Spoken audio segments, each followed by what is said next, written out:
This is Sports Talk with Phil Kornblut and Chris Bergen. Sports Talk is heard across the state on radio affiliates of the Sports Talk Media Network and is streaming live on sportstalksc.com, as well as Twitter, Facebook, and YouTube.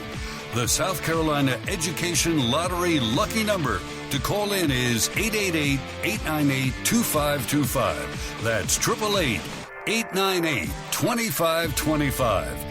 Now, here are Phil and Chris with tonight's edition of Sports Talk. So Clemson and Florida State to the Big 12. Not sure I quite had that on my conference expansion bingo card for this Wednesday. Hi, folks, and welcome inside another edition of Sports Talk. Sports Talk Media Network on just a steamy, miserably hot day across the state of South Carolina, but that sets us up nicely because we've got a hot Wednesday night show for you. Try and keep you cool as best we can.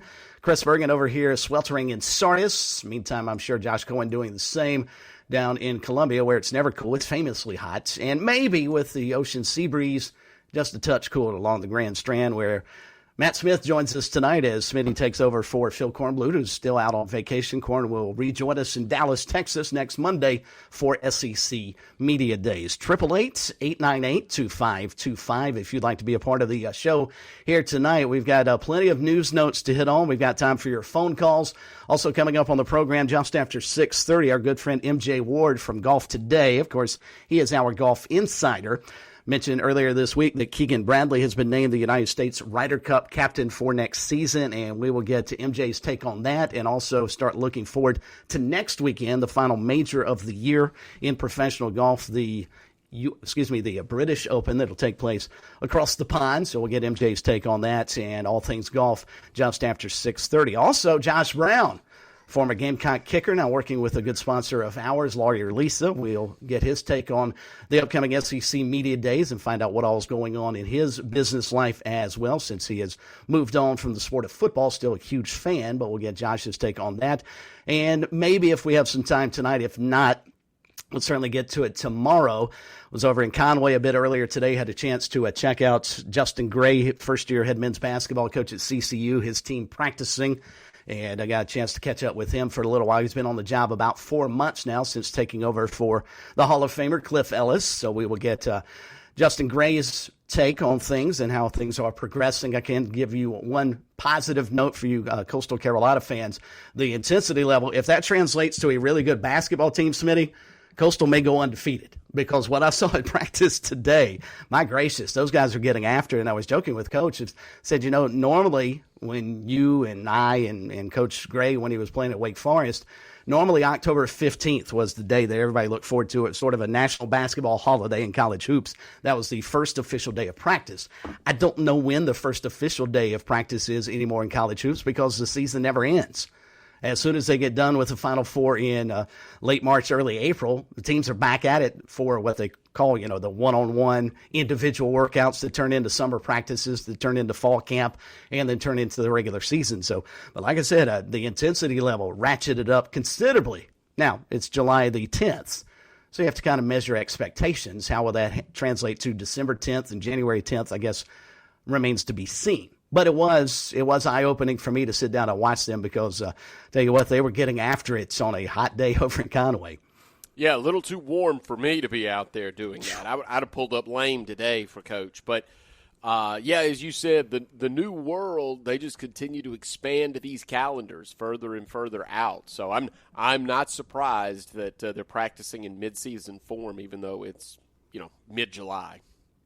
And they're having to practice right now in the old arena, the Kimball Arena, which is considerably smaller than their current setup at the HTC Center, because they're doing some work on, I believe, the basketball playing surface in Conway at the HTC Center. So they're inside. It's really funny, too, because one thing he does stress is talking. And he wants his team, even if you're not in the game, he wants you talking on the bench. So the one thing that Kimball does not possess is really good acoustics.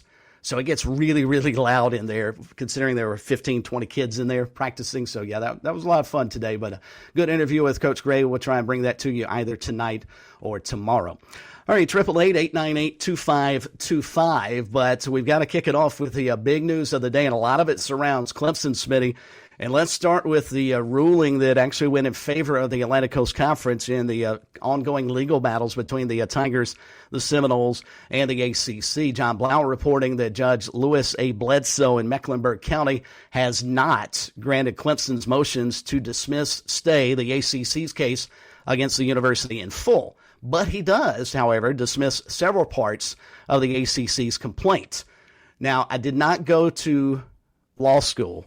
Probably should get lawyer Lisa on here right now, Smitty, and we can get her to help us out here with the legalese. I have watched enough Matlock and Law and Order over the years. I didn't realize it would help me out on down the road in terms of covering sports. But here's what John reports that was in the ACC's complaint. The court has granted Clemson's motion to dismiss as to the ACC's first claim for relief to the extent that claim seeks a declaration that the grant of rights agreements are, quote, valid and binding contracts supported by good and adequate consideration, end quote. The ACC's second claim for relief based on quasi-estoppel and waiver.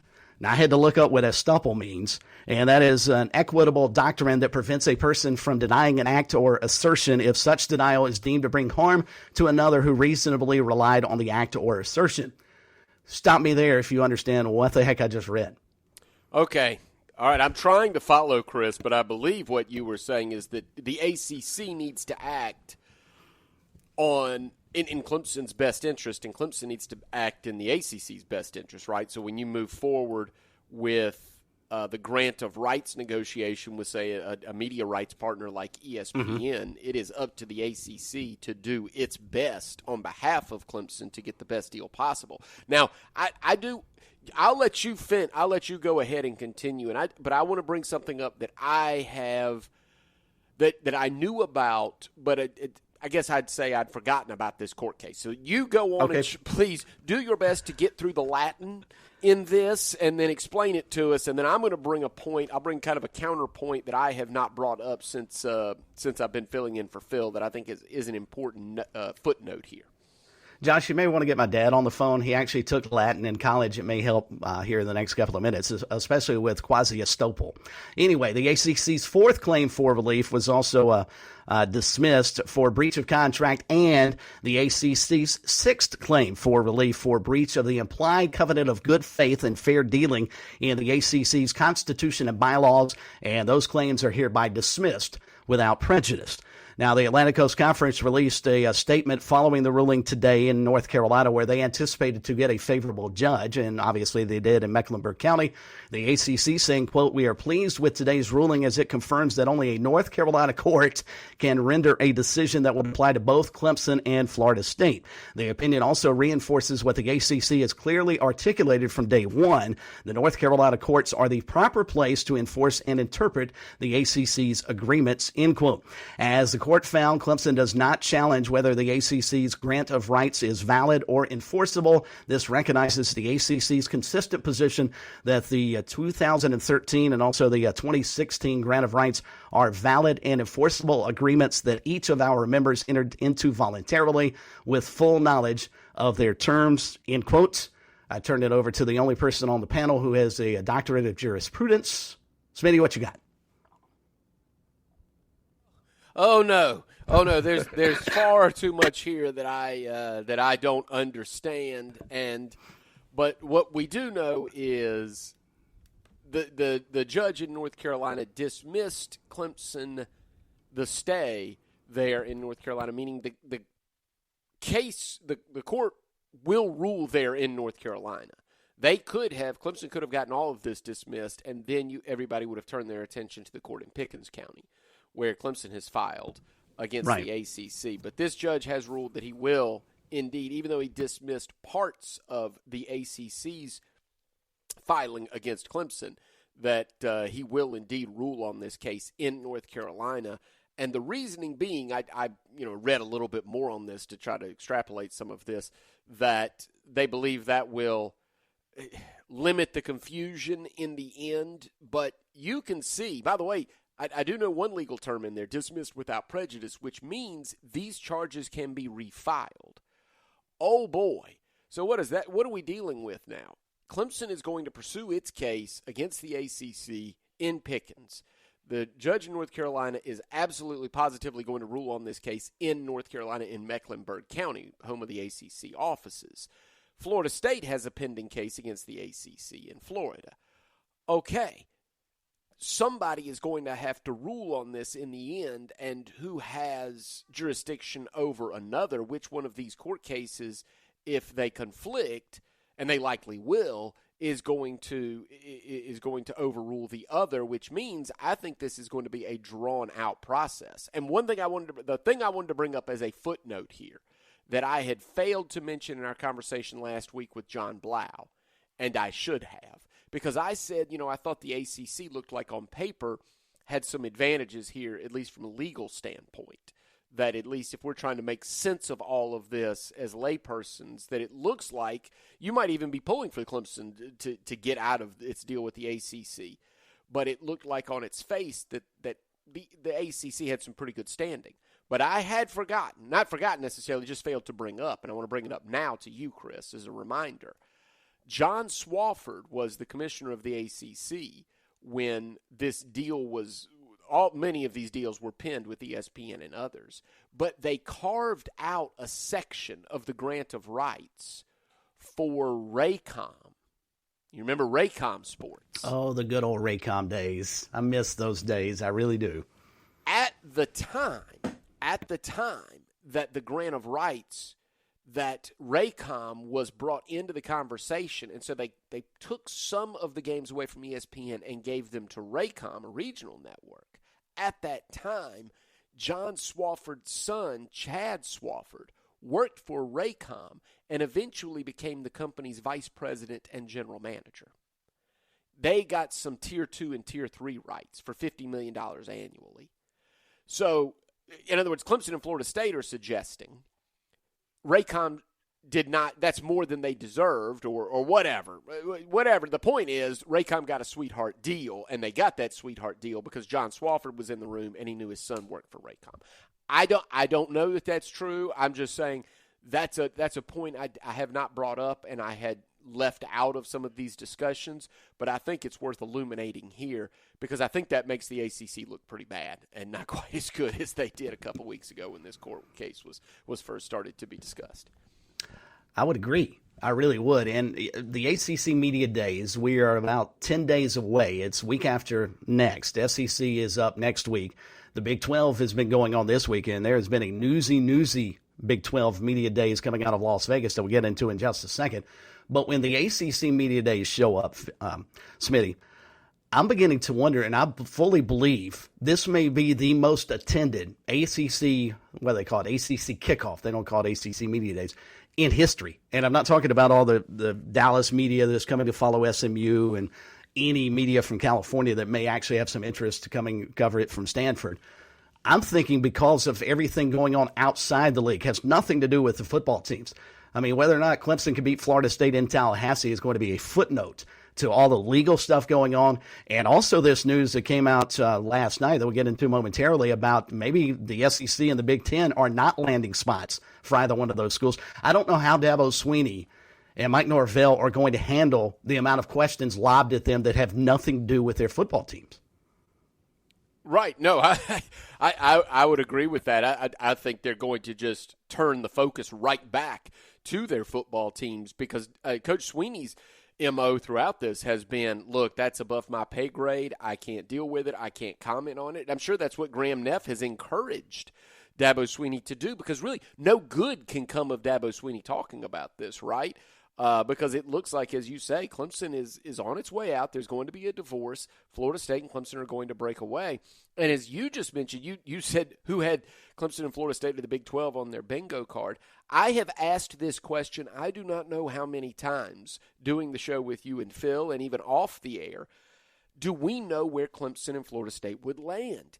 And the assumption had been, because I think so many Clemson fans were desirous of joining the SEC with its large payout and with its tradition of Southern football that Clemson feels like, well, they rightly fit into, and they do culturally. No qualms there, and I don't think anyone would say that Clemson doesn't fit into the SEC culturally. And as a football-first institution, like many of the SEC teams of old. But the SEC may not exactly have room for them because from their perspective, they already have a big dog in Florida, in the Florida Gators, and so they may not have room for Florida State with already 16 teams. And if you look at television, yes, Clemson absolutely has a great, ravenous fan base that extends outside of South Carolina. Absolutely it does. But if you look at what Clemson brings to the table, most of it would be duplicating what the SEC already has. Clemson argues, well, we've got a great following in Atlanta, and then then the SEC would say, well, that's great, but we already have a lot of Georgia and Auburn fans in the city of Atlanta. And Clemson might say, yes, but we're nationally known now. And they say, well, we already have some major brands like Texas and Alabama and Georgia and LSU. And Clemson say, well, we're a great rival to South Carolina. And the SEC could say, we already have enough major rivalry games, and it's our position that you and South Carolina would continue to play even if you didn't join our conference. And we'll get that game every other year as part of our television package. So I'm just pointing out. I know Clemson fans may not want to hear that, but I've thought that it is not a done deal that Clemson would land in the SEC or even the Big Ten, because of now they aren't necessarily a fit culturally into the Big Ten. So I'm not floored by this. This is a reality I thought that Clemson may be presented with at some point. And to me, I'd volley back to you. Is there any chance that Clemson and Florida State could even be football independents in the future rather than just jumping into or maybe trying to form their own conference? Maybe if they leave together with Florida State and they are successful in getting out and they can lessen the blow financially and they get out, what if they call North Carolina and Duke and Virginia Tech and Miami and say, why don't we just do some kind of 6 to 8 team conference that's some sort of southeastern renegade conference, and we'll go negotiate with the ESPN? It's a fascinating question. I fear, though, a lot of those schools, if that were the case, I think Florida State and Clemson would be left out on an island because those schools would look, it's the devil we know versus the devil that's unknown, that we don't know. Now, Greg Swaim, who is a reporter that is covering recruiting for a long, long time in college scouting, he's got a fascinating tweet that came out after we got off the show last night about Clemson and Florida State. We'll delve into that next here on Sports Talk. Major Billy Downer here from the Department of Natural Resources, and DNR is excited to announce the implementation of Go Outdoors SC, a new online licensing and boat titling system that you can access right from your phone. Through this new system, customers can purchase their hunting and fishing licenses, renew their boats, apply for lottery hunt opportunities, and complete electronic harvest reporting requirements. For more information, visit Go Outdoors SC at your local app store. I'm attorney Jim Corbett. I'm not a case manager. I'm a lawyer for over 35 years. I don't charge 40% for your injury in your wreck case or any on-the-job injury. Call 803-765-2968 and ask for Jim Corbett or email me, jim@jimcorbettattorney.com, for the experience of a lawyer handling your injury case. Jim Corbett, 803-765-2968. jim@jimcorbettattorney.com. Put 35 years of experience to work on your injury case. Stay tuned. More Sports Talk is coming up on the Sports Talk Media Network. If you're looking to stay hydrated this summer, turn toward a southern favorite, sweet South Carolina watermelons. One slice is equivalent to a glass of water and is just as effective as sports drinks for hydration. If you don't believe us, you can ask the Palmetto State's top football teams. The SC Watermelon Association will be serving up slices after summer practice to keep our teams fueled and hydrated. Visit scwatermelon.org for all the details and look for ripe South Carolina watermelons in your hometown. The South Carolina Education Lottery has a new rolling jackpot, and trust me, our state hasn't seen anything this big before. How big? Harbortown Lighthouse big? Bigger. Bigger than the Ravenel Bridge? Even bigger. Not bigger than Table Rock. With this new rolling jackpot, Palmetto Cash 5 is officially too big to ignore. Palmetto Cash 5 draws nightly, so play today. Check if your numbers are winners in the Players Club app or at SCEducationLottery.com. Overall odds are 1 in 10. Top prize odds are 1 in 850,668. George Bryant here for Tsunami Bar Sports, and some say the fun is in the winning. I say the fun is in the training. And Tsunami Robbie, what do you say? George, we all know you get more done when you're having fun. This technology is different, it's engaging, but it's also a lot of fun to use. Hi, this is Phil Kornblut. Be sure to click on the digital ad on SportsTalkSC.com and get 5% off any Tsunami Bar order using promo code BBB5. Don't wait, order today.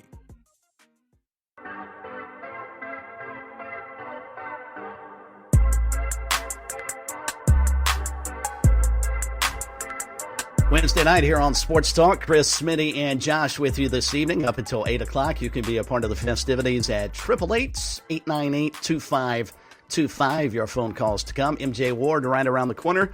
Talk about Keegan Bradley being named the United States Ryder Cup captain, and also start looking forward to next weekend's British Open.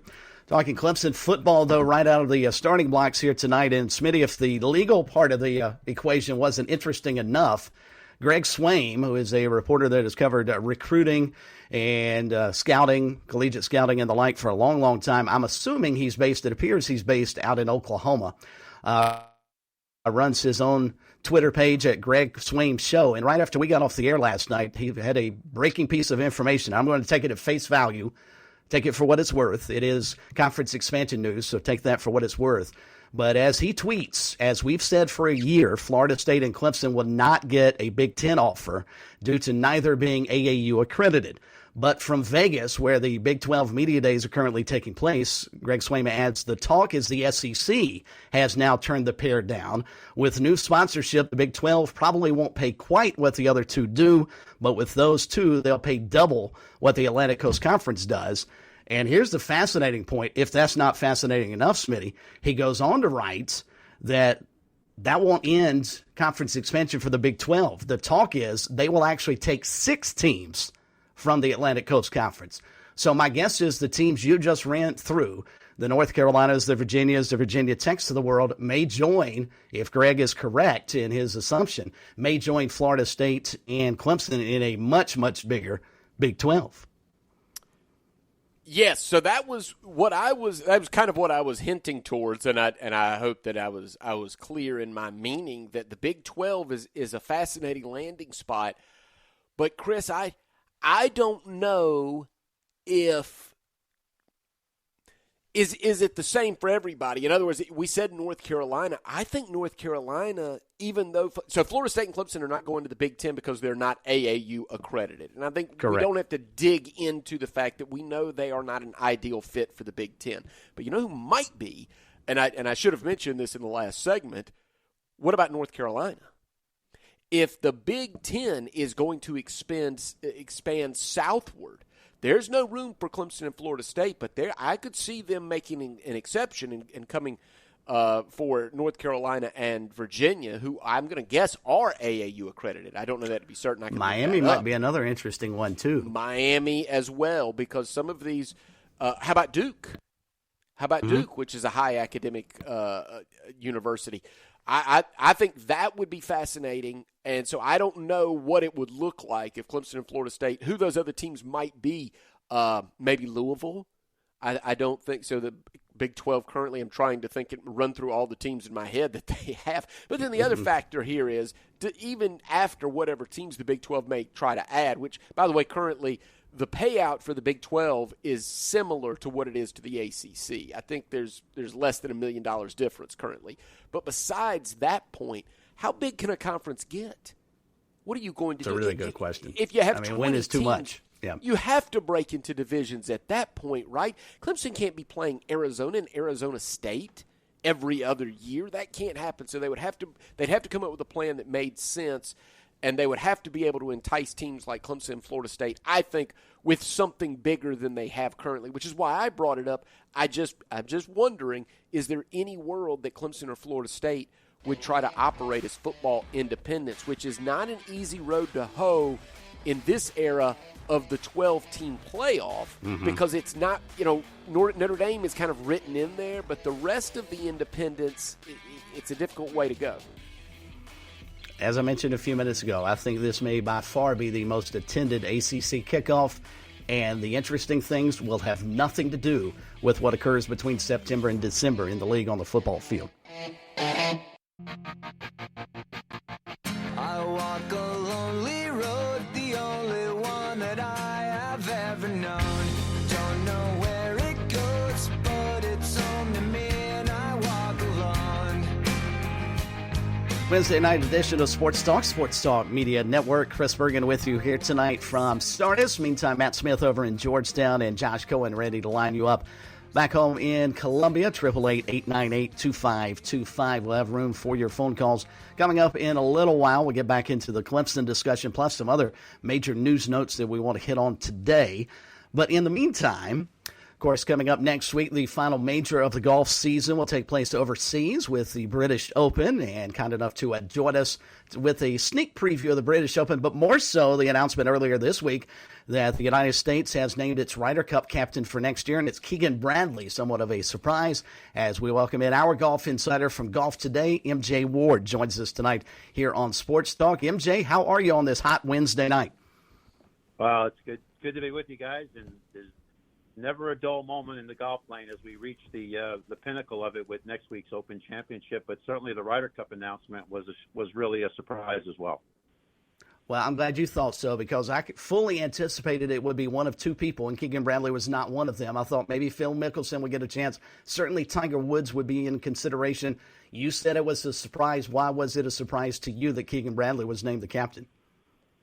Well, I mean, if you go back to pre-pandemic and pre-live, I think it was probably almost an absolute given that the 25 Ryder Cup at Bethpage would have had Phil Mickelson as captain. And I think it would be fair to say that the Mickelson-Woods situation would have resulted in them having be captains for one home match and one away match. And when Live happened, Phil took himself completely out. That ship has sailed. There's no return for Phil. I just don't see ever being a captain. He literally burned his bridges. With Tiger, it's hard to say, because his record, what he's done in golf. Obviously, he won the first publicly played U.S. Open at Bethpage in 2002. Essentially, the PGA of America, they were going after him. Like a guy is going after a gal for a prom night. I mean, they were determined to see if they could get him, and they were going to push it as far and as long as they could. And then it just became, an impossibility, because there are time complications if you drag this out much further. So, I didn't see Keegan Bradley. I thought Stuart Sink possibly had a chance to be picked, because he was a vice captain and they had gone that route previously. I didn't see people like Steve Stricker or Davis Love or Fred Couples, because, basically you're just rewinding the clock to an era that has now really passed on, or Jim Furyk even. So, but picking Bradley, yeah, that's a reach for a lot of different reasons. Well, before we get further into Keegan Bradley, Tiger Woods, obviously a major name and cast a shadow over the last 2 decades in golf.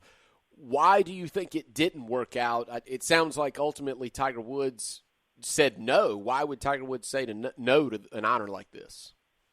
Well, I mean, you have to go by let me put it this way. There's probably the real reason, and then there's the stated reason. In his statement that he gave, and it was read at the press event yesterday in Manhattan, it really came down to his time availability and what he feels he can give in terms of his time. He's on the advisory board for the tour.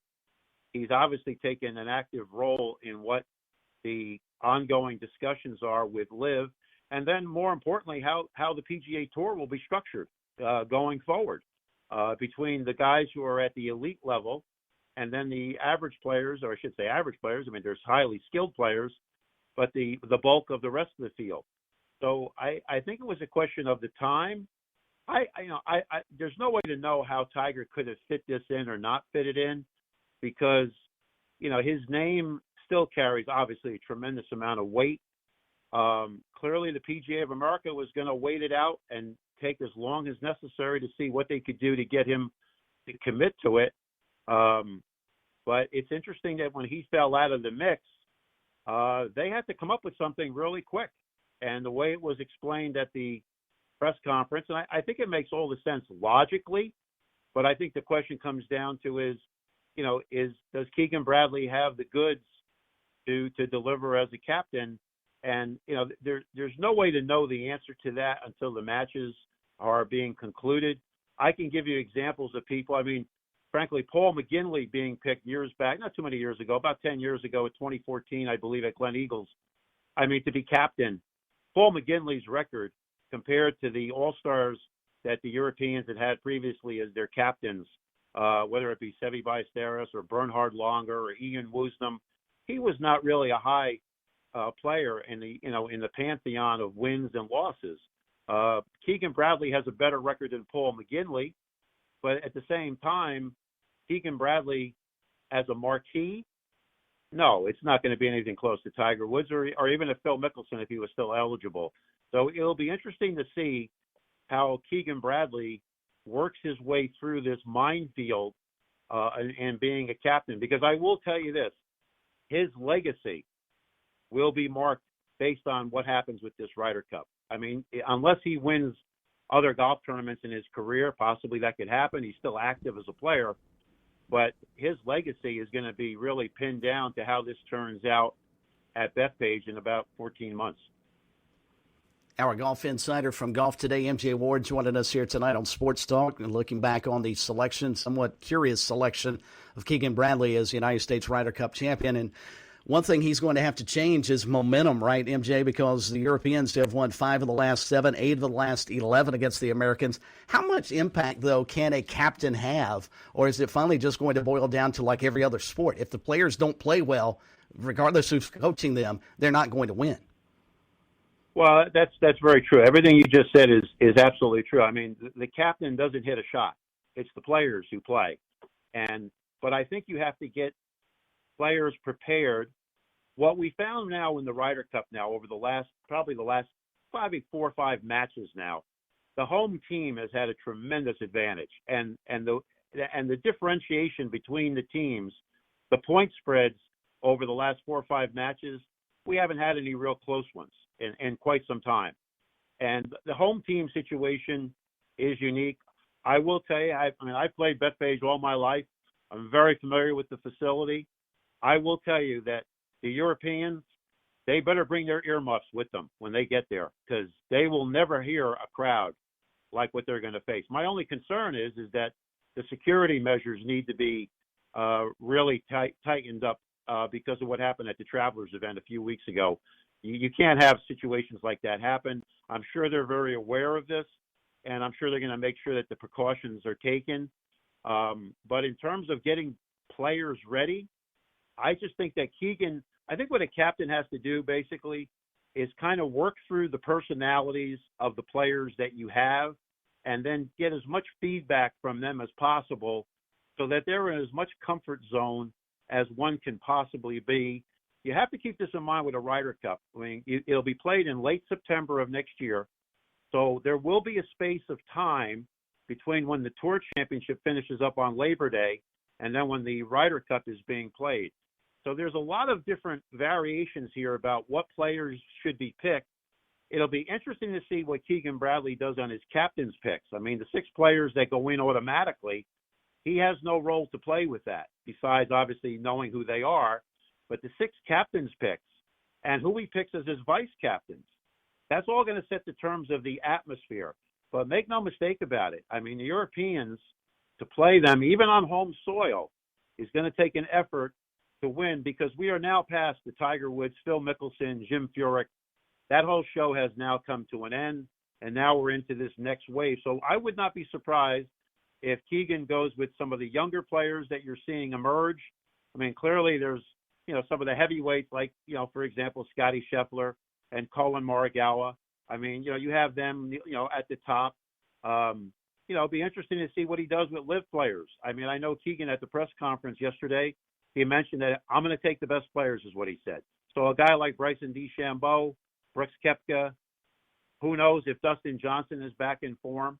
It'll be interesting to see how this all plays out. The captain's real function is making sure that all of the distractions and all of the, what I call the byplay stuff that goes on, is taken care of, and make sure that the players are ready to play. At that point, that's all you can do. And then it's up to the players to play.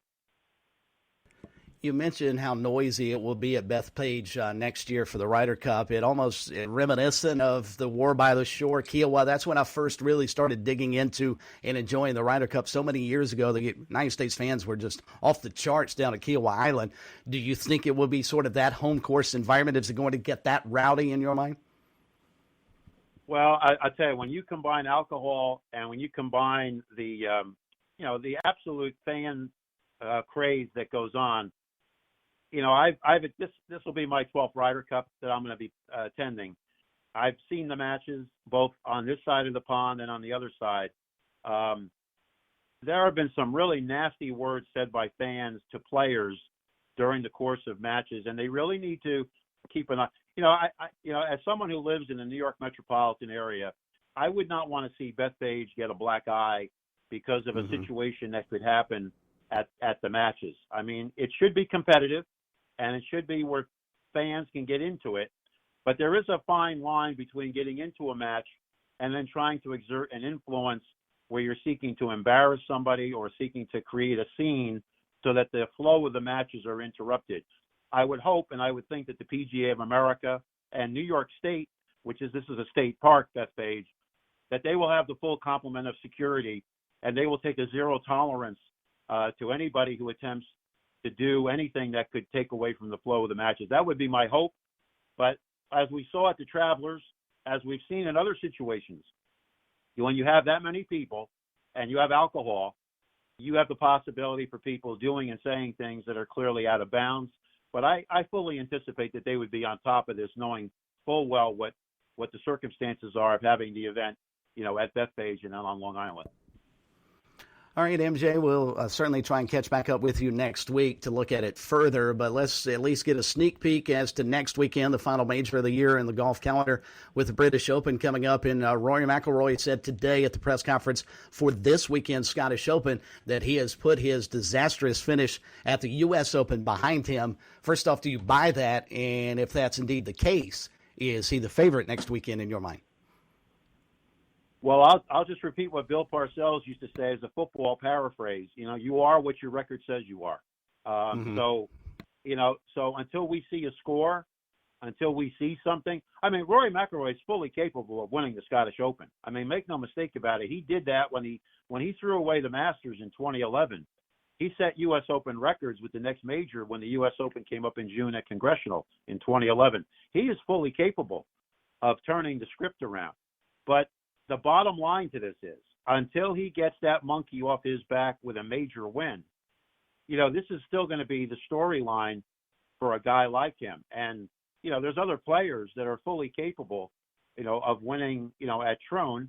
So we'll see what happens at Renaissance this week when they play the Scottish Open. But I think it'll be interesting to see the flow and how McIlroy gets back into the competitive scene. He's fully capable of doing some really interesting things. And, clearly my hope is that he's in form so that we can see him play and hopefully play at his best what happens next week. How difficult a golf course is Royal Troon compared to the other golf courses on that British Open rotation? Well, Troon is basically a golf course that goes out in a series of holes in a straight line for the most part, and then it makes a U-turn. The first 6-7 holes, you really need to get the score going early. One of the famous holes in the world that people will see next week is the Postage Stamp. It's a par 3, plays about 130 yards. The green is about the size of someone's closet, and you better make sure you hit that green. And when you have wind conditions blowing, it'll make a premium on people who can control the flight of their golf ball. When you make the turn and you return, the prevailing wind is usually what you're facing for the balance of the round coming in. The last time the Open was there, it was a tremendous slugfest between Henrik Stenson and Phil Mickelson as they battled it out with each other, and eventually Henrik was the champion. So it'll be interesting to see. But the thing about Troon is, like any Open championship course, the weather and the wind pattern, they dictate everything. But for Troon itself, you need to get out of the box early to score, because making birdies and trying to play catch-up late in the day is going to be a lot tougher to do. But with these guys and the way they're playing, I would not I fully expect them to be under par. Clearly, a guy like McIlroy, the names that we've seen before, the Schefflers of this world, Bryson DeChambeau's been playing great. I fully expect that the cream of the crop from this year is going to do it one more time, and we'll be interested to see when they shuffle the cards which one has the final winner and is called the champion golfer of the year. His opinion column at Golf Today is, can Clark Kent become Superman? At Beth Page, chatting about Keegan Bradley being named the United States Ryder Cup captain for next year. MJ Ward joins us here this evening. MJ, always fun catching up with you and tapping into that wealth of golf knowledge. Enjoy the weekend, and hopefully we'll be able to track you down next week and get a better preview of the British Open. Guys, it's always a pleasure, and like I said, the Open is the final major this year, and for golf fans, it'll be something to see next week at Troon. You guys have a good time. We'll talk to you from Scotland next week. Excellent. Looking forward to that. We'll just have to figure out a way to make sure that we can keep MJ awake, guys. He'll be 5-6 hours in front of us. Remember last year, I think it was midnight, 12:30, that he had to call in, and we had a hard time tracking him down sometimes because he was, asleep. So hopefully that won't be the case this coming year, but always good to have MJ Ward on the program. It's amazing to me, Smitty, you listen to him run through all the stuff that we chat with him about when we have him on the program. All of that is just knowledge locked up in his brain and no notes, and it's remarkable that what he can recall in terms of his golf knowledge. He's as good a golf reporter as I know. From afar, not being a golf expert, obviously, I think, how important would the captain of the Ryder Cup team be? Mm-hmm. As you mentioned, the players have to play. But it sounds to me, and I'm going to put words in MJ Ward's mouth, but you need the respect. Yeah. The respect factor, because he said Keegan Bradley doesn't have the resume that most captains have. And you could tell MJ Ward was wincing a bit as he said that, Phil Mickelson – talked himself out of it by getting over there with Liv, and Tiger Woods just, he thought that was going to be a better fit. So I find that very interesting. I don't think it has much to do with the strategy, it seems, as much as bringing those guys together and being somebody that everyone can look up to and rally behind. It's so fascinating about team golf is probably, we have so much experience with other team sports, mm-hmm. but team golf is probably just completely different than any other team sport that we experience. It's not like a basketball locker room. It's not going to be, because these guys compete individually all against each other all the time. And I mean all the time. From the time they're 12 years old, usually they know each other's names and see each other on scoreboards at junior tournaments and then up through the ranks. So to put these guys together and to pull it all together, you need a captain that commands respect. So now, if you're pulling for the United States, as I am, you hope Keegan Bradley is the man to do it. All right, 888-898-2525 with MJ dropping off. That opens up the phone lines for you. And before we hit the top of the hour, let's take some phone calls here on this Wednesday. Plenty more news notes to come, plus former Gamecock kicker Josh Brown to give us his opinion on what we should expect to see from the SEC Media Days starting Monday, when Carolina will be one of the first teams up next week in Dallas. Speaking of the Gamecocks, we open it up on the phone lines with Gamecock Larry on this Wednesday evening. GCL, how are you this evening? I'm doing just fine. How are you all? Well, I tell you what, this Clemson, Florida State, and ACC talk is beginning to get just about as bad as Democrats and the Biden and the Democrats. Boy, y'all, I don't know. But let me tell you one thing. I've been listening to this. I don't know when they signed this deal about 25 years or something, staying there so long. I don't know what they're talking about, but I do know one thing, and I want to make sure I'll talk to Tiger Bryan. Tiger Bryan, do you remember when the Gamecocks went to the SEC? The Gamecocks and the Tigers got together. The Tigers told the Gamecocks, you go first, we'll follow. Well, you didn't do it, so we had to get Arkansas. And that's why you in this mess you're in today.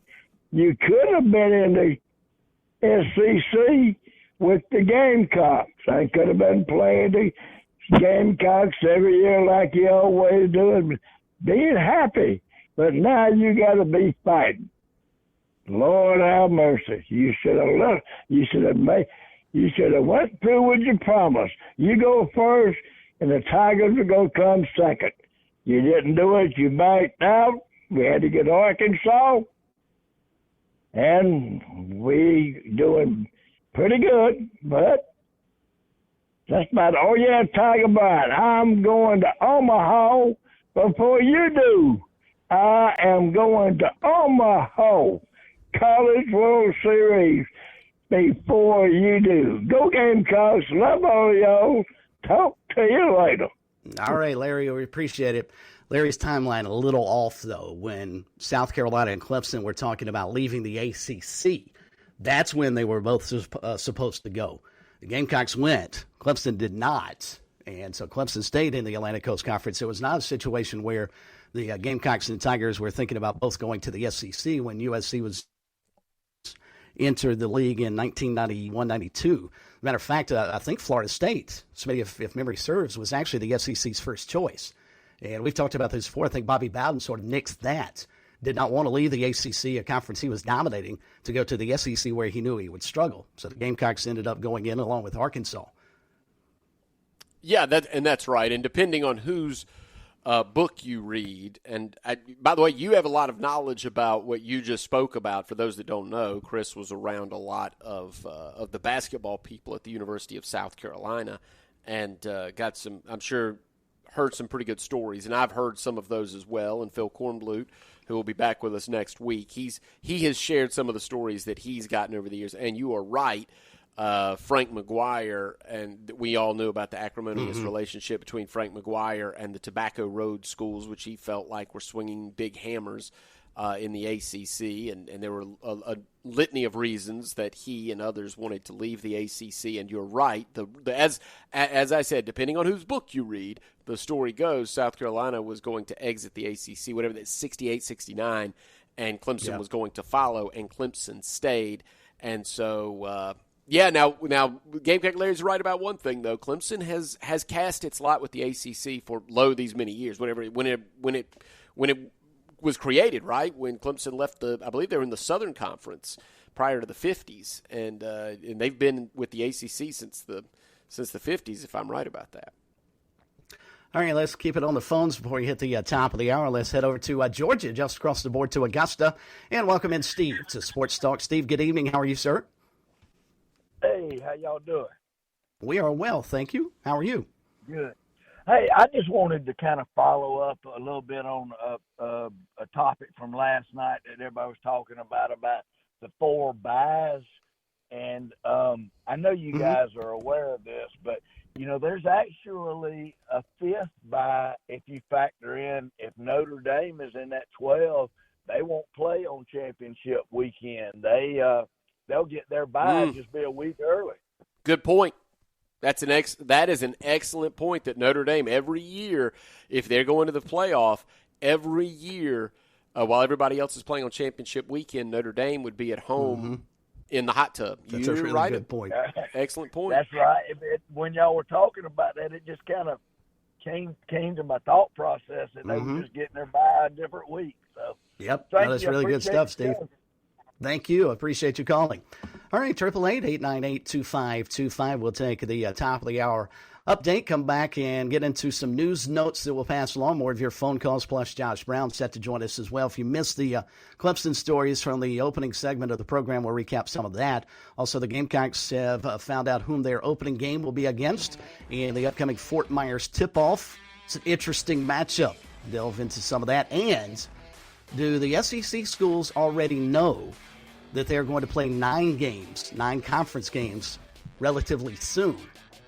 There's some interesting movement with non-conference scheduling that is broken today that may indicate that is indeed the case.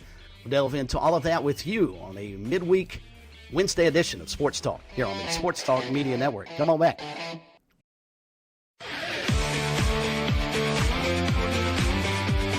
Welcome back to Sports Talk on the Sports Talk Media Network. You can reach the guys with the South Carolina Education Lottery lucky number, 888-898-2525. That's 888-898-2525. Now back to Phil and Chris with the second hour of Sports Talk on the Sports Talk Media Network. All right, hour number 2 here on Sports Talk on a Wednesday evening. Chris Bergen along with Matt Smith and Josh Cohen up until 8 o'clock. Phil Kornblut on vacation until Monday when he'll join us from Dallas, Texas. We'll begin our coverage of SEC Media Days on Monday. Then the following week, of course, we will have ACC kickoff covered. And as I mentioned in the first hour, Smitty, that's probably going to be, I think, the most attended ACC kickoff in terms of the media, certainly the most interest surrounding that in a long, long time with everything going on with the Tigers and Florida State. We will also have coverage of Sunbelt Conference Media Day. Coastal Carolina will be down in New Orleans a week from Monday. We'll be headed down there, and then Tuesday is when the East Division teams will go through in New Orleans with the West Division teams that following Wednesday. 888-898-2525 if you'd like to join us here this evening. Again, 888-898-2525. We opened up the program, and in case you weren't with us at the outset of the show, probably worth repeating, a couple of stories regarding Clemson athletics, starting with John Blau, the Post and Courier, reporting that, as expected, Judge Lewis A. Bledsoe in Mecklenburg County has not granted Clemson's motions to stay the ACC case against the university in full. He did dismiss several parts of the ACC's complaint. You can read that in John's column at the Post and Courier because it's got so much legalese. I can't explain it even if I read it to you. It doesn't make any sense. But the more interesting thing that we have seen is a tweet late yesterday evening from Greg Swaim's show that he is reporting, this is breaking news according to him, that as we've said for a year, Florida State and Clemson will not get a Big Ten offer due to neither being AAU accredited, but from Vegas, where the Big 12 is hosting its media days. The talk is the SEC has now turned the pair down as well. With new sponsorship, the Big 12 probably won't pay quite what the other two do, but with those two, they'll pay double what the Atlantic Coast Conference does, and Greg adds, it won't end there. Talk is the Big 12 will take 6 from the Atlantic Coast Conference. And Smitty, as you and I were perusing social media here in the last little bit during the top of the hour, Greg Swaim evidently is not the only one that is plugged into the fact that maybe Clemson and Florida State, their destiny is not the Big Ten or the SEC. Right. I know that I saw Dan Wetzel as well had a similar take in a story, and Brett McMurphy from about a month ago went on as a guest on a podcast and said just as much. So these are national writers with well-placed sources. And we got a message. Ray sent us a message, and sometimes we want to read these to make sure there's no confusion. Ray said Florida State and Clemson will not be left out of a big conference. So, by the way, that's an argument right there that the Big 12 is not a big conference, which is an argument you can make because, I don't know, Cincinnati and Houston are not exactly Ohio State, Michigan.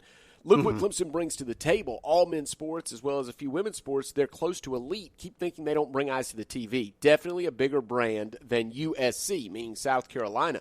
And I don't think, and this is why I think we perhaps should have said this, this is not you and I necessarily saying that Clemson is not going to land in the SEC. Look, these national writers could be wrong, plus the landscape is always changing. It it could shift under their feet and things could switch. But the point being, it's not that Clemson is not a bigger brand than South Carolina and has had more national success in football. That's inarguable. That's inarguable. That's right. That's inarguable.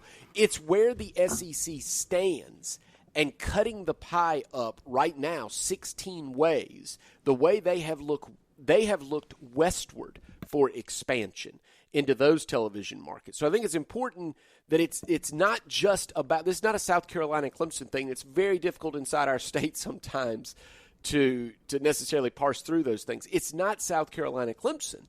It is about where the SEC stands and where they might look to expand, if at all. And in my opinion, this might have been the goal all along They went and got Arkansas, then they got South Carolina, and then they were going after those television markets like Missouri and Oklahoma and Texas, and they've landed Texas A&M and Texas. So I think they feel content, and I wouldn't be surprised if that's where this is going, is that they're content. Now, will the Big Ten relent? Because that AAU accreditation, I think Nebraska's had some issues with that. So that could be something. Maybe Clemson and Florida State could force their way into the Big Ten. Maybe that's a landing spot eventually down the road. But this is not us saying this. This is us questioning, me especially. I said all along, I'm not so sure Clemson and Florida State are just going to get an SEC invite if they fight their way. They win this bar fight with the ACC. I don't think it's a given the SEC is going to come after them. That's all. And some of these national writers are backing that up. It is not a Clemson versus South Carolina thing. No, I don't care. Quite frankly, where Clemson ends up, I don't care if South Carolina stays in the SEC, because I believe, first off, the Gamecocks aren't leaving the SEC. No one leaves the SEC. Everybody wants in. But the problem, in my opinion, in 10 years, none of this is going to matter. It's all going to be a moot point, because I think we're going to get to a situation where, let's assume for a second, the Big 12 goes to 20-some-odd teams. That's not sustainable as a conference. What they'll ultimately do is the Power 5s, Power 4, Power 3, whatever it is just going to be one big conglomeration like the NFL underneath one umbrella, and conference affiliation won't matter. Maybe it does for some of the smaller, lesser sports, maybe even up to the level of basketball and baseball. But from football's perspective, it won't matter where you are, because I don't think conference borders are going to keep everybody in place.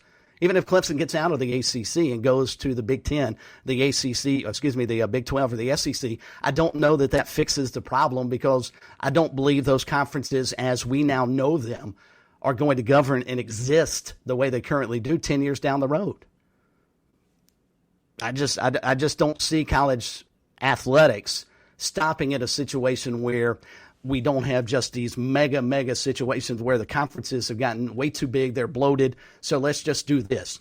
Everybody plays under the umbrella of college football, and we'll divide you up into regions. And it doesn't matter who you are, but your region is going to be the Southeast. All right, that's every team in FBS football in the Southeast. The Midwest will have every team in the Midwest. You can geographically draw out the borders and work it that way, because, Smitty, I don't think 10, 15 years from now we will have an SEC like we know it today. I don't think we'll have a Big 12, as we certainly won't have it as we know it today, because it looks like that's going to continue to expand. I just don't understand. I don't believe the argument to whatever league you're getting into is going to be all that important here in the next decade. Well, you may be right, and I really hope you're wrong, but what I like is the identity of some of these conferences. But look, we have this bloated Big 12 already, and Baylor and BYU are in the same conference as Houston and UCF. So we may have left identity, and of course SMU is in the ACC. So we may have left identity far behind. I'm just hoping I guess I'm hoping against hope to put some of this genie back in the bottle, and I think I'm standing on the train tracks. Yeah, look out, because the locomotive is coming at you hard, because tradition in college athletics has gone out the window, my friend. It's a shame, but it has gone out the window. And I think a lot of what we currently see and enjoy is not going to be around in another decade. All right, we'll get into a few more news notes. Also, Josh Brown, former Gamecock place kicker, will join us right after 7:30. We're going to talk with him about some SEC Media Day stuff, what his take is for the upcoming season for USC. We'll do that just after 7:30, but let's head back to the phones and visit with you on the South Carolina Education Lottery lucky number at 888-898-2525. We go up to Greenville and say hello to Rocky. He's up next here on Sports Talk. Good evening, Rocky. How are you? I'm doing well. Hope you all are. Good evening. Yes. Good evening, sir. It's a little warm around everywhere, so hope you guys are staying cool. Misery loves company, my friend. Misery loves company. Upstate, it's hot up here too, boss. All right, it's hot everywhere.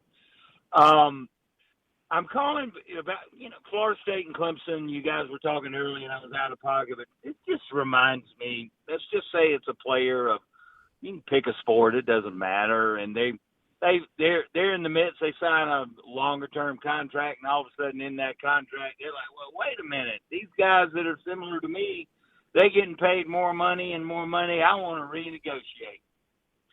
And that, I mean, those contracts are ironclad, and it's only the organization, okay, if they're willing to do it. But, I mean, you've seen a lot of times, no, you sign that contract, it stands pat. And you got Clemson and Florida State, and they can get out. Obviously, everybody can get out of a contract. But, guys, it's gonna cost them a lot of money.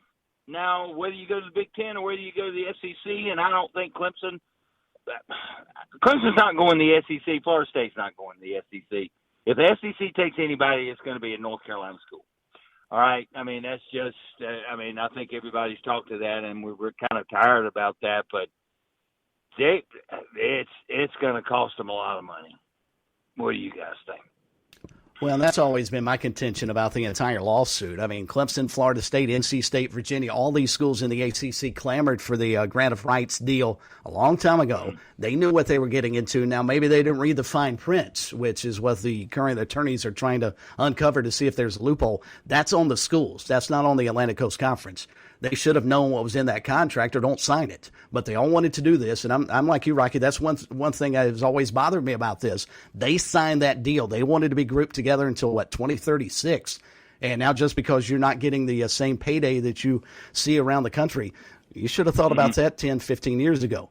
You've made your bed. You're supposed to live in it. And instead, they're trying to figure out a way to get upset and get out of it. And I think they will. I think they ultimately will. Now, the bigger question is, if they do get out, where are they going to land? I can use this, and I'll hang up, and I'll relate this to my mother and my stepfather. My parents were divorced very early in my life, and my mother remarried when I was 11 years old. I'm 62 now, but she married her, and my dad remarried. But my mother married a man 17 years her elder, and I love him, and I miss him every day. I mean, he raised me, but eventually it was going to, and I told her later on when I said, Mom, you married him and he's 17 years older than you, so when you're 63 and he's 80, okay, you're going to don't moan and groan or anything because he can't.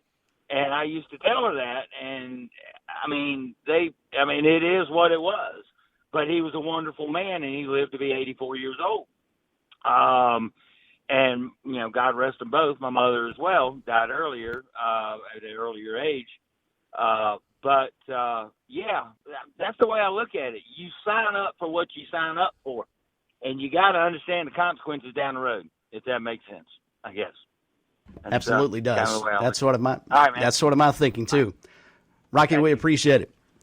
888-898-2525 if you'd like to be on the show. We've got plenty more news nuggets we want to get to before the night is done. But, Josh, let's go ahead and take the break, and then we'll come back and get into recruiting. Haven't had a chance to see how much recruiting is in here. I'm afraid to open it up from Phil because Phil's had all day by himself. So there may be a ton of recruiting. So let's make sure we get plenty of time for recruiting. Brought to you by our good friends at Seawells and the Daily Luncheon Buffet. We'll do that next. You stick around. You want to find out what the hottest recruiting news is? We've got it for you next here on Sports Talk.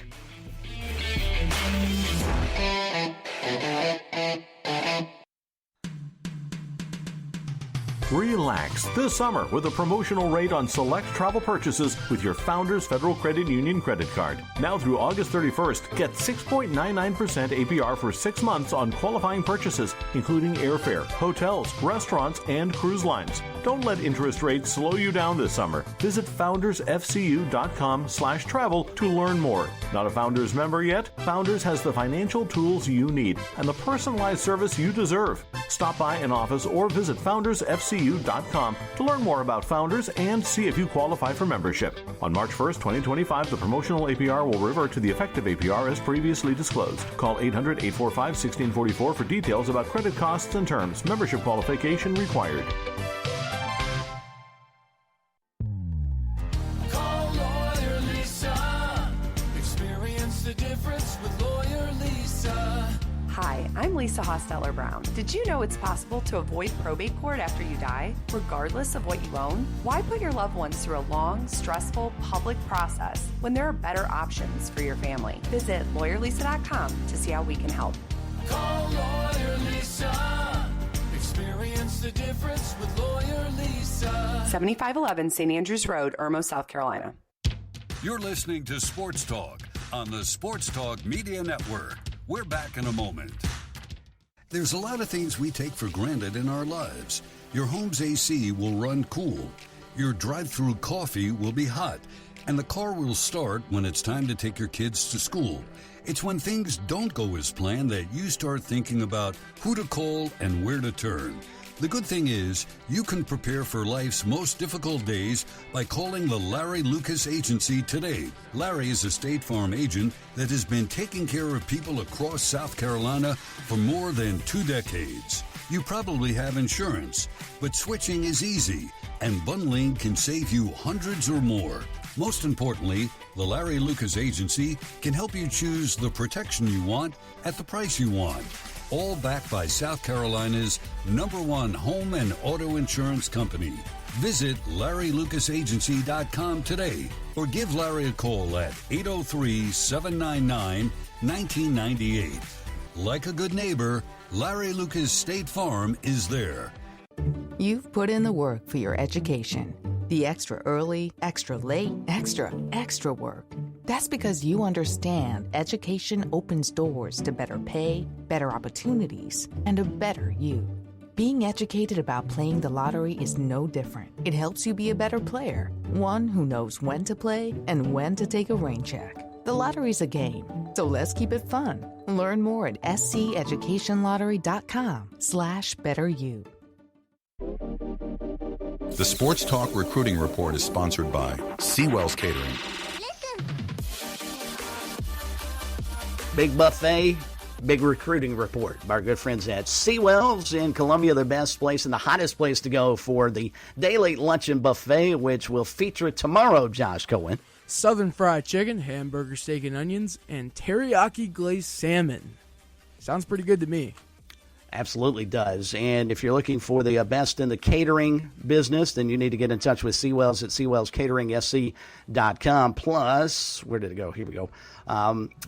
Seawell's is also the place for you USC fans. If you're starting to be interested in looking for a place to park for upcoming football games, you can do so at Seawell's. Get in touch with him there. And the upcoming soccer match that will take place in early August, the Premier League soccer match that Williams-Brice Stadium will be hosting, that is another place you can park at Seawell's. So just log on to SeawellsCateringSC.com for menu options or give them a call at 803-771-7385 for the deets, as kids say, the details on parking. All right, in recruiting, USC target wide receiver Lex Cyrus of Susquehanna, Pennsylvania, will announce his commitment decision tomorrow afternoon at 3 o'clock. He's picking between the Gamecocks and Penn State. USC does not have, at least yet, a running back committed for the 2025 class. They have, though, offered nearly a dozen and went hardest after Jeffrey Overton, who eventually committed to Virginia Tech. Now running backs coach Marquell Blackwell is looking hard again at Jaden Jackson of Franklin, Texas, a player he first recruited when he was at Texas A&M. We talk often. It's an every week thing, Jackson said. He's telling me to be patient and stick with the game, have my mind ready by maybe September or August. Maybe it should be the other way around, August or September. Jackson made his first visit to USC June the 14th. He is returning for camp on July the 26th. He also has an official visit set for the weekend of October the 4th when the Ole Miss Rebels will be in Columbia. USC commitment defensive tackle Caleb Williams of Chesterfield, Virginia, has been committed since April. He made official visits to USC, Minnesota, and Virginia Tech, and has always held firm to his pledge, but not long after his close friend, quarterback Shamari Earls, announced a decommitment from the Gamecocks and a commitment to Georgia on Sunday. Williams was offered by the Bulldogs. He was interviewed by the Georgia On 3 site and said the Bulldogs are trying to get him in for a visit. However, Williams said in a story he remains firmly committed to the Gamecocks, and he later said in an Instagram post, quote, "Not flipping, staying true, word is bond," end quote. Offensive center Isaac Souls of Louisville said he's at a 2 on a 10 scale towards making the decision between USC, NC State, Kentucky, and Miami. Smitty, I don't know much about recruiting, but my guess is 2 out of 10. He's not really ready yet. Just going to go out on a limb there. Glad we had it in there tonight. Even though he makes his announcement next week, July the 18th. He talked to Shane Beamer earlier in the week, and here's from him and State's Dave Doran, the most among head coaches. However, all schools are in regular contact and showing him love, I'm sure. USC on Wednesday offered 2026 running back Javian Osborne of Forney, Texas. Last season, he rushed 290 times for over 2,200 yards with 41 touchdowns. On Tuesday, USC offered 2026 defensive end Keenan Britt of Oxford, Alabama. He's already sent a commitment announcement for July the 29th. Other offers include Oregon, Tennessee, Auburn, Georgia Tech, Florida, Ole Miss, Arkansas, UCF, and Louisville. Last season, Britt had 107 tackles with 8 sacks and 20 for loss. USC on Tuesday as well offered 2026 linebacker Jarmichael Garrett of Gulf Shores, Alabama. He also has offers from Arkansas, Oregon, Southern Cal, Miami, Mississippi State, and also NC State. USC target 2026 defensive back Jontavius Wyman of Jonesboro, Georgia, has moved his commitment date back to July the 27th. He's believed, though, to be a lean to, say it with me now, everybody know where he's leaning? Smitty, if he's a USC target, where do you think he's probably leaning? Is he leaning toward the Gamecocks? He's actually a strong lean, evidently, to Georgia. I see. See, I think Kirby Smart's pretty smart. He's clever with this. He waits to see who South Carolina's recruiting, and then he makes a phone call, and he usually gets them 9 times out of 10. You can't argue with the recruiting machine that the Bulldogs have pieced together, for sure. All right, so this is like the old move of the Yankees just wait for the Royals to have a good player, and then he becomes a free agent, and you just go get him. That's exactly right. You know, whoever is not performing all that well, some of the lower-level teams, you just go buy them. And I don't know that that's the case here, but it just seems like anybody that South Carolina really wants, Georgia's able to get, partly because they're Georgia. All right, your Riverside wide receiver Michael Skinner was offered by Kentucky. He's been committed to Cincinnati. Meantime, wide receiver Braylon Stewart of Raleigh committed to Furman. Last season, 71 receptions for almost 1,200 yards and 16 touchdowns. How about this? He also had 2 kickoff returns for touchdowns. Dangerous weapon that Furman will be getting into the fold. Wide receiver Evan James of Leesburg, Florida, is committed to Furman as well. Former USC baseball commitment wide receiver Micah Matthews will make his football commitment sometime tonight. His final 4 are North Carolina, Virginia, Virginia Tech, and Utah. Left-handed pitcher Dan Margolis of Chester, Connecticut, has committed to Clemson. Meantime, West Ashley catcher Noah Franklin has committed to USC. Virginia transfer right-handed pitcher Cullen McKay has committed to Coastal Carolina, whereas former Coastal Carolina left-handed pitcher Liam Doyle is transferring from Ole Miss to Tennessee. Greenwood native right-handed pitcher Garrett Hodges is transferring from Gardner-Webb to Charlotte. And this is somewhat of a surprise, considering who they are. The USC women's basketball team did not make the cut to a Final 6 with 6'1" guard Jazzy Davidson of Portland. They were in her Final 8, making the cut, though, Duke, Texas, TCU, UCLA, Southern Cal, and Connecticut. And that is recruiting tonight, presented by our good friends at Seawells. Don't forget about the daily luncheon buffet. And again, the items up on the docket tomorrow, Josh. Oh, man, I'm not ready. I already closed the tab. I believe. Okay, I don't remember. Southern fried chicken. Fried chicken. Teriyaki glazed salmon. And give me a second. Give me a second here. Wow, you really put me on the spot here, Chris. Oh, hamburger, steak, and onions. Southern fried chicken, hamburger, steak, and onions, and teriyaki glazed salmon. Sounds pretty good to me. Done, sir. Yeah, thank you. Well done, really sir. Put me on the spot. Check that out at Seawells. And don't forget, Gamecock fans, if you're looking for parking, get in touch with Seawells as well. Right across the street from the Rocket over in Columbia, and Seawells Catering SC.com. All right, speaking of the Gamecocks, quick other news notes from today. South Carolina men's basketball will face Xavier in its opening game of the 2024 Fort Myers tip-off on November the 25th. The Gamecocks and Musketeers will tip off at 8:30. The other side of the Beach Division bracket features Michigan and Virginia Tech, who will play prior at 6 p.m. The championship game will tip off at 8:30 on Wednesday, November the 27th, with the third-place game taking place at 6 p.m. And, Smitty, you know what this is? It's to find out if Ray Tanner made the right decision, right? Because Xavier is coached by, of course, Sean Miller, the former Arizona coach, who was hot and heavy on evidently the top of the list in terms of Gamecock coaching searches after Frank Martin was dismissed by Ray Tanner. Sean Miller went back to Xavier, Gamecocks ended up with Lamont Paris, which I think has been a tremendous hire for them. But now he'll get a chance to prove it by going up against Sean Miller and the Musketeers.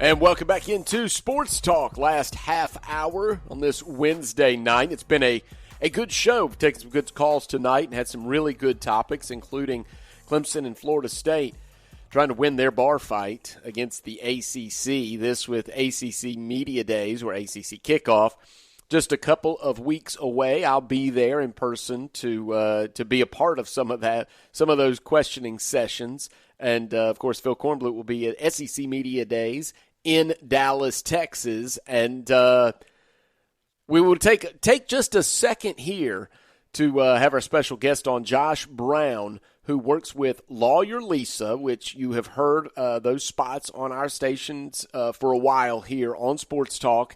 And Josh is the CEO of Lawyer Lisa and her husband, proud husband.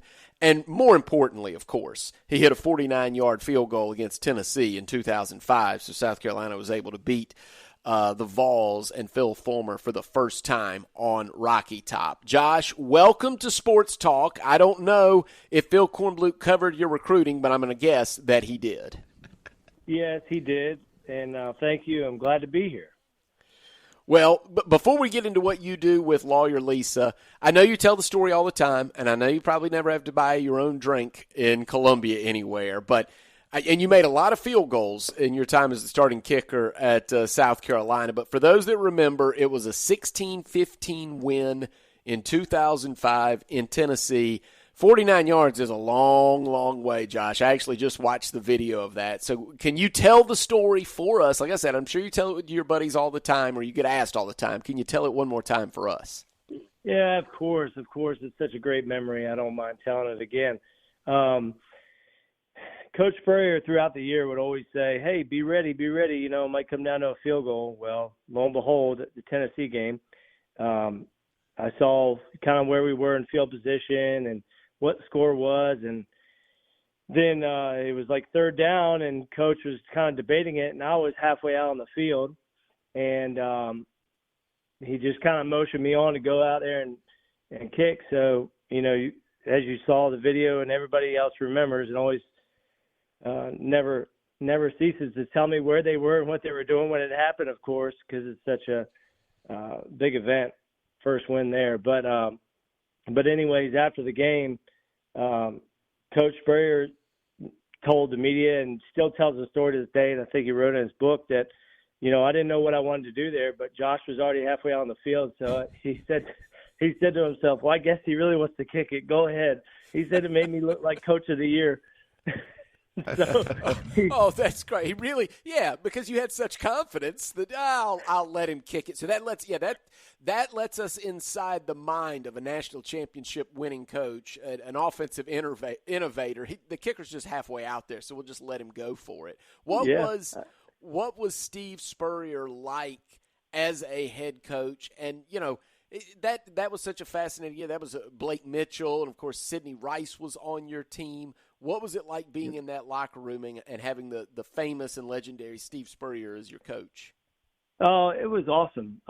You know, so many great memories to look back on. And actually that Tennessee game was a good one, because before the game, Coach said, hey, if we pull this win off, we're all going to sing Rocky Top in the locker room. So after the game, when he handed the game balls out, I was the last one to get one.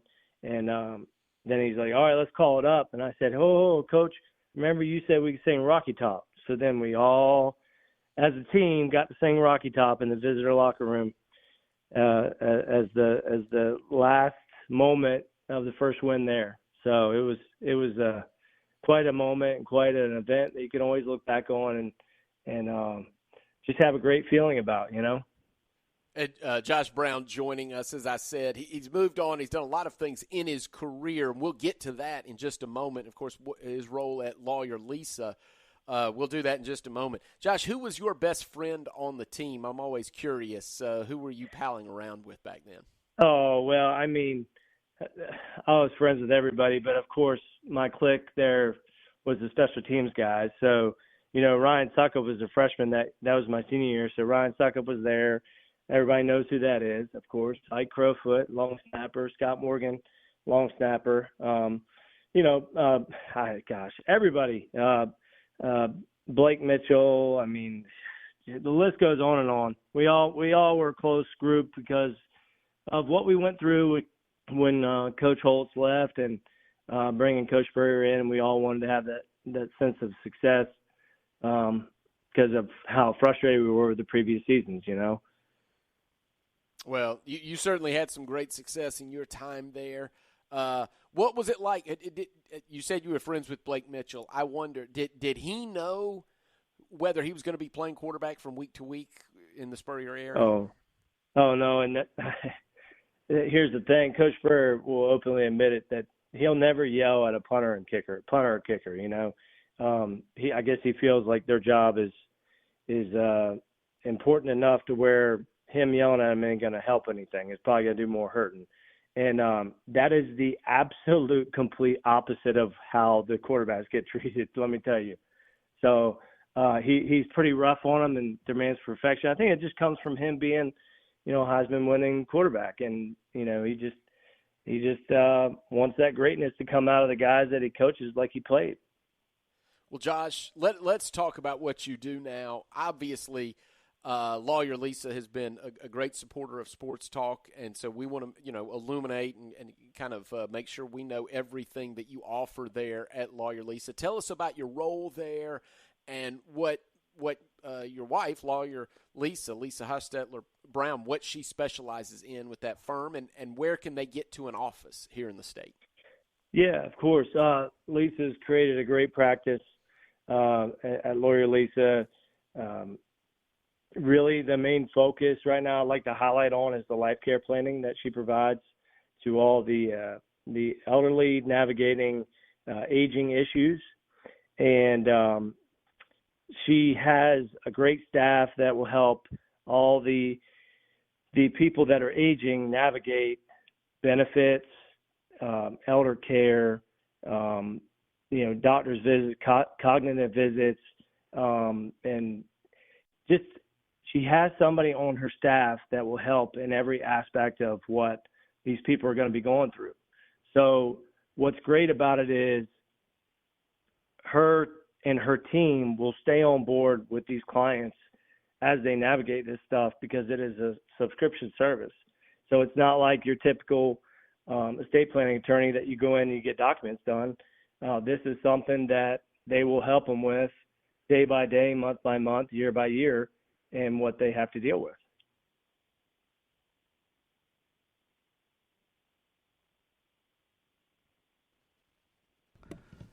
Josh Brown with us here tonight. Sorry, Josh, I thought Smitty had one other thing he wanted to ask you, but I wanted to go back to your career because I hate to date you, but you've been out of college now for just about 2 decades, and I'm just curious as a former player, now that you look back on the landscape of college athletics, where it is in 2024 versus where it was back in 2005. First off, could you have ever guessed it would have advanced as far as it has with regards to the transfer portal and also obviously with name, image, and likeness availabilities that you didn't have opportunities for, and where does this go in your mind, and how much further down the road can we go with the current setup? Man, it has changed so much. It's hard to keep up with now. I'm even looking back, I'm a little frustrated that stuff wasn't around when I was there. I mean, that sounds like a great opportunity for some guys, and but it's changed good and bad. I mean, there's pros and cons to everything. I don't like the transfer portal as much. I think you lose a lot of loyalty with guys if they can just jump out and go wherever they want and play the next year. It used to be you had to sit out a year if you transferred. And the name, image, and likeness is it's crazy. I mean, it's just somewhat out of control just because people start chasing money, and that's not what it boils down to. You should be playing the game at the college level for the love of the game, So it's changed so much. Let's look ahead to next week. It'll be SEC Media Days. I know you remember those days back when you were a player. How much fun from a player's perspective are those type of events where you get to go and meet all the different media members? And also, what do you anticipate the Gamecock contingent will be able to say about the upcoming season regarding their team? And what would you like to hear as a former player? What would you like to hear from Shane Beamer on Monday when he takes the podium about this year's squad? Those things are very nice to be able to be at and talk, optimistically about this year, which I'm sure that will be the case. And they have a tough schedule, and hopefully everybody can stay healthy and we can, make some good commotion in the SEC this year. It's a tough schedule. And in order to do that, you got to have everybody come together and work as a team. And I believe in Coach Beamer. He's done a great job so far, and I think the program's heading in the right direction for sure. Josh, tough one to finish on. Kind of a two-part question because it's not every day we get to talk to someone that was in these big tense moments. Do you recall the loudest you heard Williams-Brice Stadium? We talked about a big road win you had on the road at Tennessee on Rocky Top. Do you recall any moments at Williams-Brice Stadium that you just can't ever forget? And maybe was there a road stadium that was the toughest to kick in, that was the toughest road environment you remember? Well, there was a lot of moments that it was really loud in Williams-Brice. But the one that stands out to me was when we beat Florida at home my senior year when Coach Spurrier was there, and the crowd just wouldn't leave. And we went in the tunnel, and then all of a sudden everybody turned around and ran back out and ran around the field one more time. I mean, it was just one of those electric type day, night, whatever, and it just nobody wanted it to end.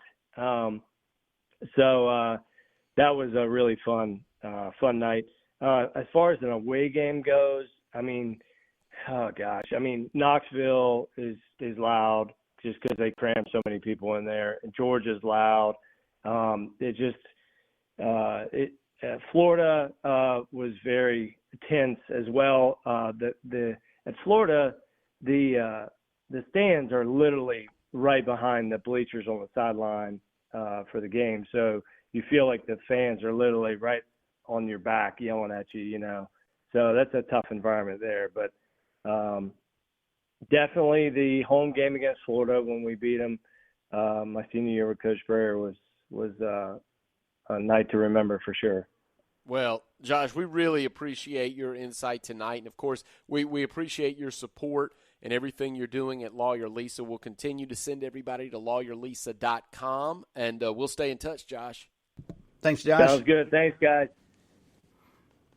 That was really cool, Smitty. I'm glad you got Josh Brown on the program. Always nice to have perspective from somebody who's, as you pointed out, been in the arena, and especially pressure kickers like he was with the win at Tennessee. And, having gone through all that experience, and for him to look back now, I was stunned, because I can remember when he played. Hard to believe it's been 20 years since he put on a Gamecock uniform.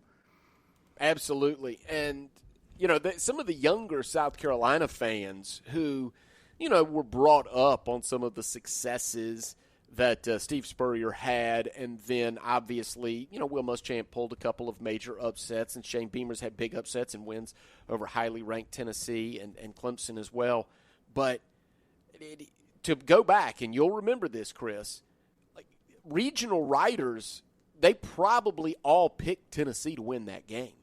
It would have been. It was just unheard of for South Carolina to go on the road, even with Steve Spurrier, because it was his first year there, to go on the road to Rocky Top and go beat Philip Fulmer and company. That just was not dreamt of at that time. Now we all know these upsets happen, and South Carolina has pulled enough of them and gone toe-to-toe with some of these giants and beaten some highly ranked teams. But back then, it didn't happen very often.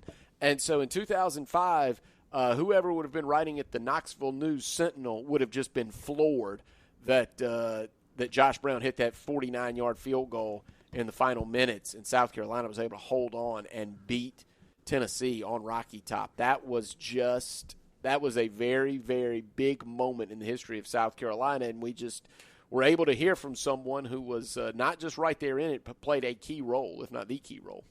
Wonder how many of the players actually knew the words to Rocky Top. I know. I grew up, and not just the chorus. I'm assuming they just sang the chorus, but I mean, how many of them would have actually known the words to the chorus? I don't know. I always knew it from the time I was a kid. Well, if you ever go watch Tennessee play, even if you didn't know it when the game started, you'd know it by the time the game was over. They wear it out, baby. They certainly do. All right, 888-898-2525 if you'd like to join us here in the last 10 minutes or so of the program. We touched on this a little bit earlier. I wanted to follow up on this. It's perfect coming out of Josh Brown joining us with SEC Media Days set to unfold starting Monday. Of course, the ACC Media Days are going to be totally focused, I think, on Clemson and Florida State, their lawsuits. Are they going to another league? The whole 9 yards. I mean, that's going to be a circus in Charlotte. I think, though, this is going to be a highly interesting topic to follow next week, Smitty, because there have been 3 different reports out today about current Southeastern Conference member schools that are canceling non-conference football series with big-time schools. For instance, Mark Weiser, who covers Georgia, says, bye-bye Georgia football series with UCLA. Hello to Marshall, the Sun Belt Conference team that will open next season against the Bulldogs.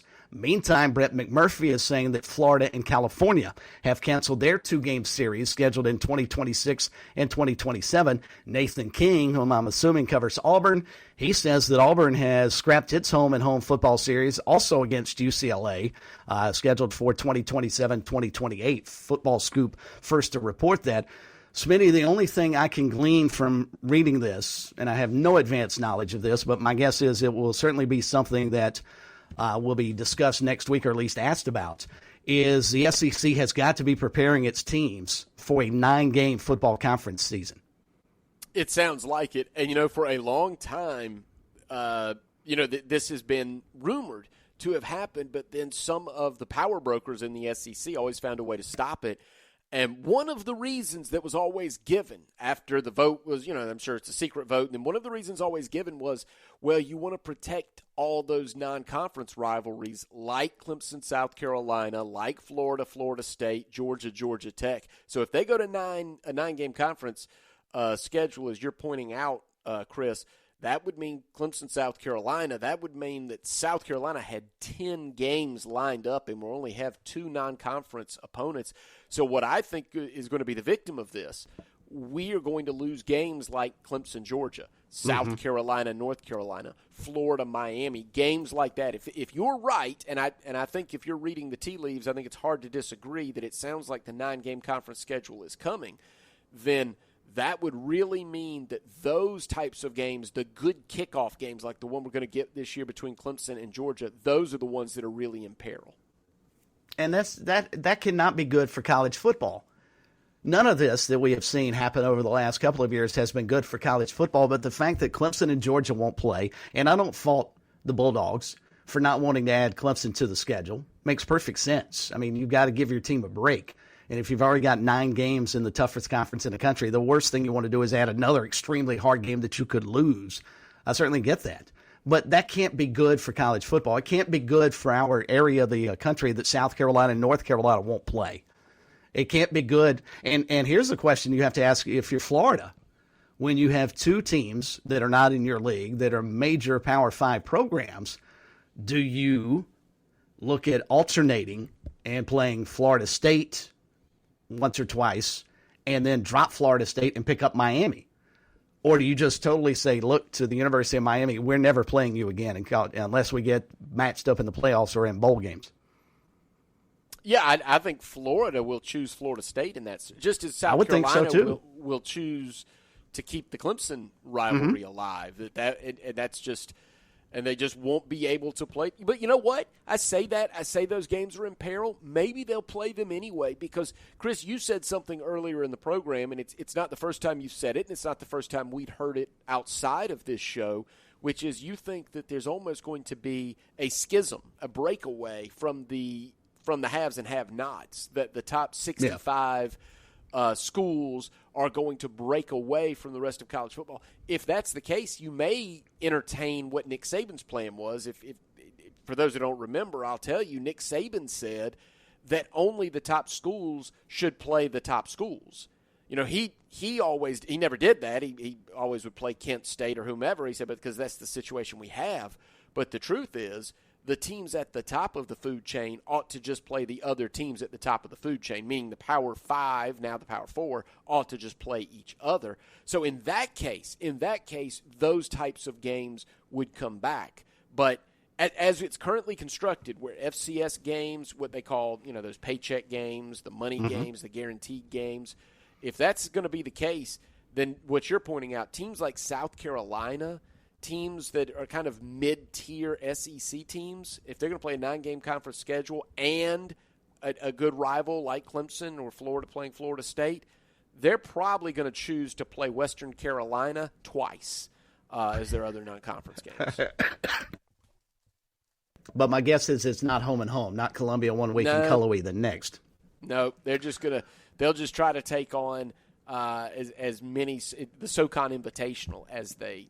But you couldn't blame them, right? No, not at all. In that circumstance, you couldn't blame them. You can't tell South Carolina, as they're doing this year, you're going out to Oklahoma and you might, whatever, Texas A&M, you got whoever you've got, on a difficult schedule, and then tell them, oh yeah, well the conference needs additional exposure, so you need to play NC State on a Thursday night to kick off the season on Labor Day weekend. It's not going to happen. It's not going to happen. The SEC will be closing ranks, I think. I think if what would happen is, and we now know this to be true because we've seen the emails between the ACC and Clemson, we know to be true, ESPN's going to dangle carrots, and maybe the SEC is giving ESPN that 9th conference game to appease them. Say, look, now you're going to get 9 SEC versus SEC matchups. We'll do what we want with the other games.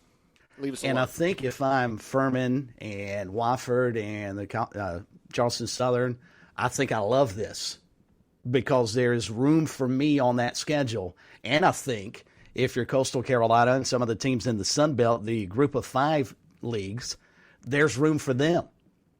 My fear is ultimately when we get to the big conglomeration that I believe is coming of the power brokers, that all of those games for Furman and Wofford and Coastal and everybody else against South Carolina and Clemson are going to ultimately go away because they're only going to play one another. But for now, if the SEC does go to 9 games, South Carolina's other 2 available slots will be against somebody in the FCS, you can almost guarantee. And you hope it's either Furman or the Citadel or Wofford or Charleston Southern, somebody in our states, certainly help those schools. And then maybe you get Coastal. Maybe one year you play Georgia State, another year you play somebody else from the Group of 5, and you can slot those games in. And I think there's room for everybody then. Then you have an FCS game, you have a Group of 5 game, and then you have 10 full-time Power 5 games. That's a heck of a schedule. But I just can't see any other reason that Georgia will be canceling series, Florida will be canceling series in games that would be entertaining if the SEC has not already let them know, hey, look, this is coming, get ready. We're going to play 9 conference games. I don't disagree with you. I think, as I said before about reading the tea leaves, I think you're onto something, Chris. And a few seasons ago, we saw Georgia and Notre Dame play a regular season game. If this comes to pass, Notre Dame will probably not play an SEC regular season game again, right? No, yeah. There won't be room for them. And again, how is that good for college sports? And how is that good for college football? Because I've long been an advocate that Georgia and Clemson should play every year. That's just too good a game. I will say this. They should play every year in Athens and in Clemson, not in Atlanta. But That's another story for another day. But those games should happen. And I don't see where, if this happens and the current makeup stays the same, which, again, I don't believe it will, so I don't know that the argument is worth mentioning. But if the current makeup is such, Georgia is not going to play Clemson, and I can't blame them because they already have, unless they can bump Georgia Tech off the list and pick up Clemson, and I doubt the Yellow Jackets are going to want that to happen. Right, and not only are we talking about the consequences that we have not seen, the unseen consequences. Chris, we already have some consequences because we've already seen Auburn and Southern Cal and UCLA cancel games that we'll never get. Good stuff tonight, folks. We appreciate you joining us. Be back here tomorrow at 6 o'clock.